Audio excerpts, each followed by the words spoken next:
တွေးပါလားလို့ဟုတ်ပါခါတည်းတစ်ခါတည်းလေးလောက်ခိုင်းတဲ့ဟာအေးအေးပြငါရေခဲတုတ်ကြည့်ရေခဲတုတ်စားကြည့်နော်ဟုတ်ကဲ့တော့တုတ်လိုက်တယ်ဒီမှာထိုင်ဆိုင်ရငါလှုပ်လက်ဆိုင်ဆက်လှုပ်လိုက်ကဲအရင်ဆုံးရေခဲတုတ်လုပ်မှာဆိုတော့ရေခဲတွေကိုရေခဲတာရန်လေးထုတ်ပါမယ်ရေခဲတုတ်ရဲ့အဓိကပါဝင်ပစ္စည်းကတော့ရေခဲပေါ့နော်ကဲရေခဲလေးတွေထုတ်လိုက်ပါမယ်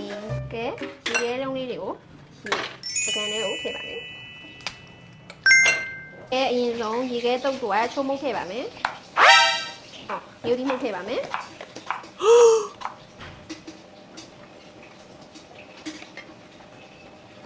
အားချုံမုတ်ထည့်ပါမယ် No ရတာလေးကိုကောင်းအောင်နော်မာလာရတာလေးကိုပါအောင် ဟာ ဒီဒါလေးကစက်တော်ဖြူမှုတ်လေးအဲ့ဒီနည်းနည်းလေးနည်းနည်းမှုတ်ပါအောင်တကယ်ကြအကြည့်လေးကိုမှုတ်သွားအောင်နည်းနည်းလေးထည့်ပါမယ်